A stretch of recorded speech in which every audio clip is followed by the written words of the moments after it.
Assalamualaikum warahmatullahi wabarakatuh, teman-teman sahabat Az-Zura MTV dimanapun kita berada. Pada video kali ini kita meliput kegiatan reses anggota DPRD Provinsi Sumatera Utara, yaitu Bapak Haji Ahmad Yasir Ridho, Lubis MSP di Desa Pidoli Lombang, Kecamatan Pandabungan, Kabupaten Maling Natal. Natal, ya kan, punya pelaksanaan harian sampai ratusan orang. Dan itu sudah prestasi juga itu, ya. Yang saya hormati abang-abang atau kakak-kakak kami yang kami hormati dan kami muliakan. Saya tadi terkejut disambut di depan, saya pikir ada apa ini? Saya pikir demo. Tadi kata Pak, apa ini? Pak, apa kita wartawan kita ini Pak Kuas itu disambut katanya kan? Ya, pikir demo. Jadi hal yang luar biasa bagi saya, ya. Yang saya hormati abang-abang kami atau adik-adik kami tidak dapat saya sebutkan satu persatu mak-mak kami. Pertama-tama marilah kita panjatkan puji dan rasa syukur kita kehadirat Tuhan Yang Maha Kuasa Allah Subhanahu wa taala, karena atas karunia-Nya kita dapat bertemu bersilaturahim dalam rangka melaksanakan reses. Ya, reses ini tugas dan tanggung jawab anggota DPR, ya. Setiap tahunnya harus dilakukan, ya, minimal 3 kali per tahun, ya. Jadi saya merasa berbahagia dan bangga bisa bertamu ya, bersilaturahmi ke kampung kita ini di Pidoli Lombang. Tentunya harapan saya juga bahwa pertemuan ini membawa keberkahan ya, bagi kita semua, memberikan kesehatan. Silaturahmi katanya membawa rezeki, ya, membawa rezeki dan umur panjang. Saya pikir juga. Bapak Ibu, pertama sekali marilah kita panjatkan puji dan rasa syukur kita kehadirat Tuhan Yang Maha Kuasa Allah Subhanahu wa taala, karena atas karunia-Nya kita dapat bertemu pada sore yang berbahagia ini. Selawat beriring salam tak lupa disampaikan kepada junjungan Nabi besar Muhammad SAW, karena syafaatnya sangat kita harapkan di dunia. Orang tua kami, para orang tua kami yang kami hormati, saya hadir di sini dalam rangka melaksanakan tugas saya sebagai anggota DPR, melakukan tatap muka, bersilaturahmi, melakukan kunjungan langsung ke masyarakat. Tentunya apa yang disampaikan oleh Bapak atau kawan-kawan tadi yang menyampaikan bahwa ada sebuah keinginan yang menjadi masyarakat, adanya pembangunan masjid, madrasah dan lain-lain. Sepanjang itu tidak menyalahi aturan, saya akan memperjuangkan. Menyalahi aturan misalnya sudah ada dibantu oleh pemerintah provinsi di tahun yang lalu. Ya, hari ini tidak akan mungkin saya bantu lagi. Jadi dia harus ada interval waktu. Ya, mana tahu sudah ada anggota DPR yang sudah melakukan bantuan, itu tak bisa saya bantu lagi. Maka mohon maaf saya kalau itu sudah terjadi, itu langsung saya buka. Jadi saya bukan pembohong, Bang. Saya bukan pembohong, dan saya belajar jadi pemimpin. Pemimpin itu apa yang dia sampaikan, apa yang dia pikirkan itu harus selaras dengan hatinya. Nanti jadi pembohong pula saya iya-iyakan padahal tak bisa. Lebih bagus saya patah dari sekarang, ya. Kalau memang bisa kan saya akan bisa. Jadi kalau mungkin orang tadi mengatakan atau bang kami mengatakan kalau tak bisa menjadi matahari jadilah rembulan, kalau tak bisa menjadi rembulan jadilah kunang-kunang. Aku tak tahu di posisi apa di situ. Pemimpin yang bermaksud itu apa?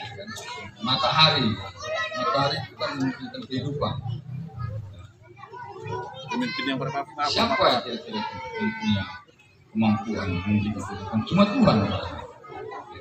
Jadi kalau pemimpin itu bagian dari alat, ya, bagian alat yang melakukan kebijakan, yang mempunyai kewenangan untuk membantu masyarakat. Saya pikir itu yang maksud. Saya berlaku dari dulu, ya, saya rasa berjuang seperti apa yang Tuhan maksudkan, bermanfaat bagi orang lain.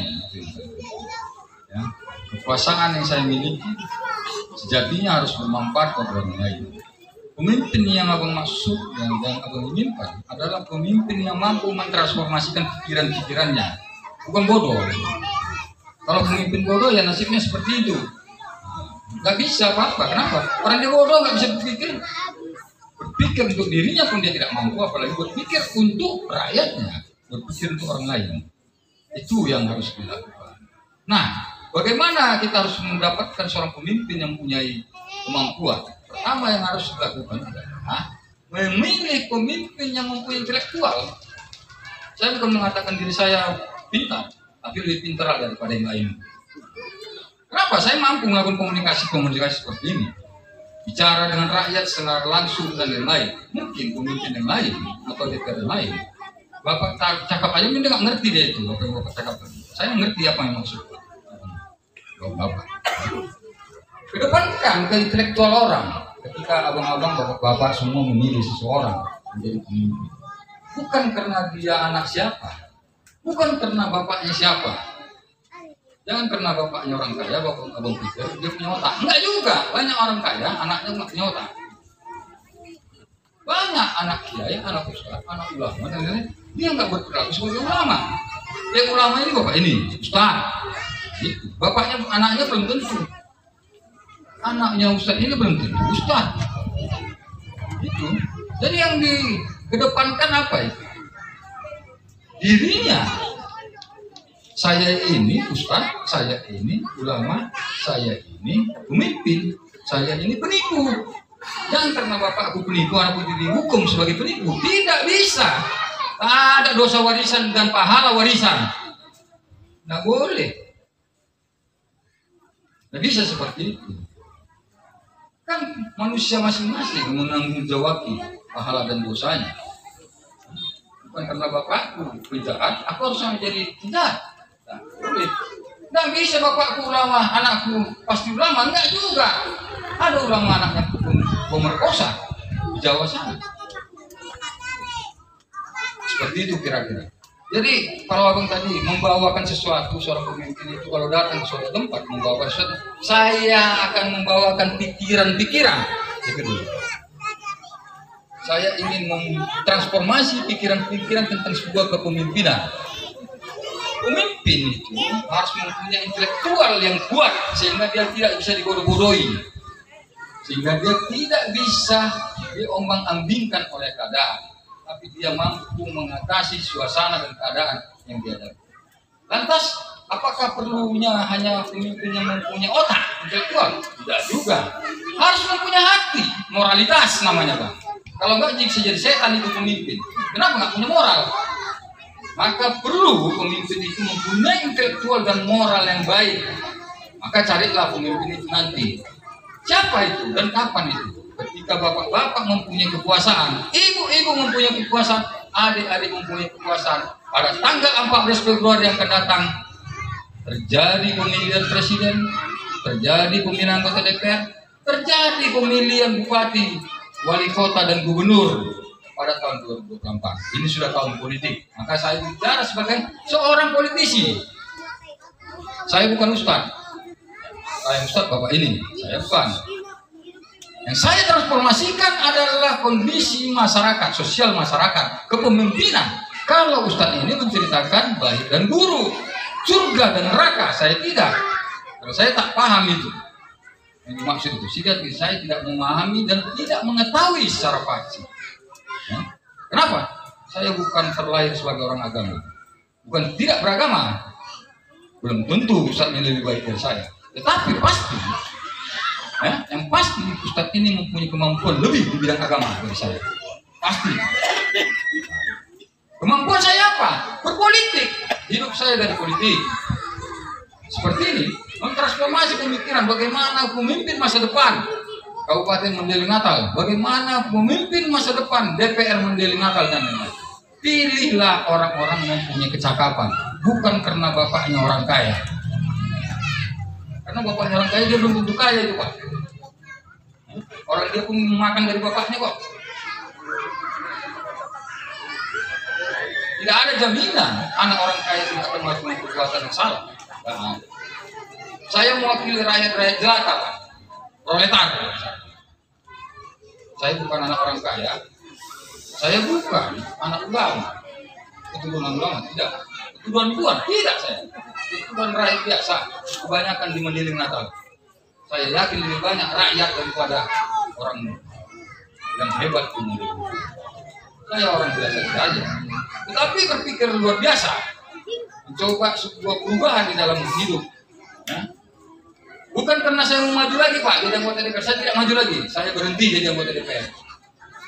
Jadi bapak-bapak nggak usah karena mau dipilih, saya nggak maju lagi. Saya tidak akan maju menjadi anggota DPR, berhenti. Kalaupun saya maju akan datang itu di Medan mungkin diusung partai saya di Golkar menjadi anggota DPR RI mewakili Kota Medan di Serdang, Sergi dan Tebing. Jadi nggak ada hubungannya dengan kampanye di sini enggak. Saya pengen mentransformasi pemikiran. Pilihlah orang-orang yang mempunyai akal sehat. Pilihlah orang-orang yang mempunyai intelektual di dalam dirinya sehingga dia mampu memperjuangkan aspirasi masyarakat. Supaya dia tahu apa sih maunya Bapak tadi, masjid. Bagaimana caranya supaya masjid Bapak itu bisa dibantu. Kalau tanya bodoh Pak nggak akan mungkin dapat itu. Saya sederhanakan aja. Kenapa? Ditekan sedikit dia udah ngaku, udah takut, ya kan? Kalau saya Bapak tekan seperti itu, saya tekan balik itu pejabatnya. Saya bilang sama gubernur, kau gubernur bodoh. Karena saya berani mengatakan itu. Apalagi bupati ini bupati bodoh. Apa payahnya? Orang nggak bisa masuk penjara kok. Saya kok ke DPR, hak saya melakukan itu. Kalau memang tidak sesuai dengan aturan, saya lakukan itu. Itu bedanya anggota DPR yang punya akal sehat dan tak punya akal. Duduk diam dan tidur di kantor DPR itu nanti. Kenapa nggak tahu apa? Dia nggak tahu apa-apa. Maka ke depan saya berharap orang itu lombang yang 3.000 kata tadi harus melahirkan pemimpin yang waras. Cari pemimpin atau wakil rakyat kita orang yang waras, yang punya kemampuan intelektual dan moral yang baik. Pilih dari daerah ini. Bukan mesti anak orang kaya, bukan mesti anak ulama, bisa saja anak orang biasa. Tetapi mempunyai kapasitas dan pikiran yang baik, moral yang baik. Bukan isi tas Pak, isi tas. Semuanya isi tas, ya kan? Ujung naik dong, aduh dong. La ilaha illallah. Sekalinya bapak-bapak dapat uang 100.000. Habis itu 5 tahun bapak-bapak di toko dan bodoh ini. Datang pun dia tidak pernah. Saya nggak pernah datang kemari Pak untuk meminta suara. Maaf. Tapi saya hadir di sini sebagai apa wakil DPR, bukan karena bapak memilih saya, tidak. Tetapi itu tanggung jawab saya sebagai anggota DPR. Ini tanggung jawab saya hadir di tengah-tengah masyarakat. Itu pikiran yang ingin saya transformasikan atau saya berikan kepada masyarakat. Ya. Mudah-mudahan hal-hal seperti inilah yang harus selalu dibangun, ya. Di dalam kehidupan kita berdemokrasi, jangan nanti pemilihan kepala desa sibuk semua hanya karena dikasih rupiah, kenal dia, amin. Jangan diminta sama anggota DPR seperti itu. Tanggung jawabnya sebagai wakil rakyat itu yang diminta. Apa? Memperjuangkan pikiran-pikiran rakyat. Irigasi kami rusak, jalan kami rusak, sekolah kami rusak seperti Bapak yang tadi. Masjid kami. Jadi mulai belajar.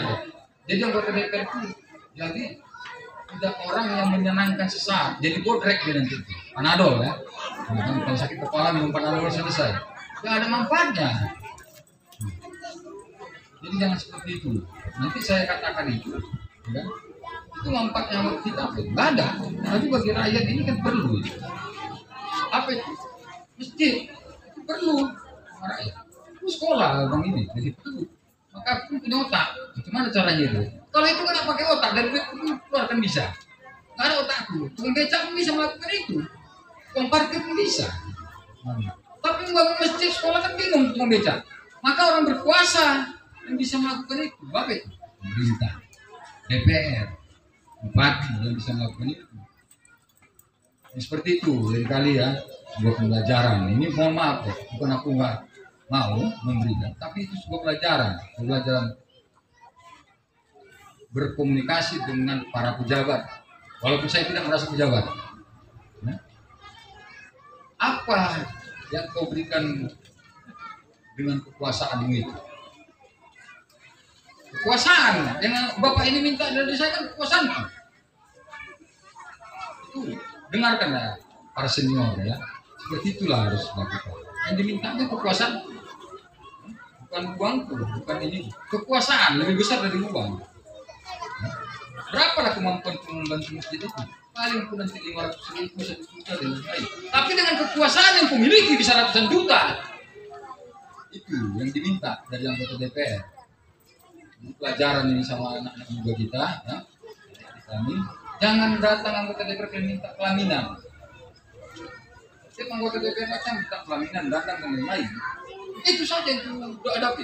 Makanya cakap bicara tetap selalu seperti ini. Tujuanku apa? Pencerahan pikiran masyarakat. Jadi terlalu murah harga anggota DPR itu hanya mengurusi data, mengurusi terata. 3 juta yang terata ini masa diurusi anggota DPR? Murah juga itu. Nah, kemarin ada lebih parah lagi sama bagian saya. Tentang apa itu? Buku Yasin. Kumarahin lah. Kau pun agama, tapi buku Yasin pun nggak mau bro. Rokok harga 20.000, buku Yasin 5.000 perak pak. Dia nggak mau, minta sama tuh. Kumarahin. Tak boleh. Kapan kau beli Quran, beli buku Yasin kau pun nggak pernah lah. Jadi mau baca Quran minta dulu dari orang. Oh, gimana ini?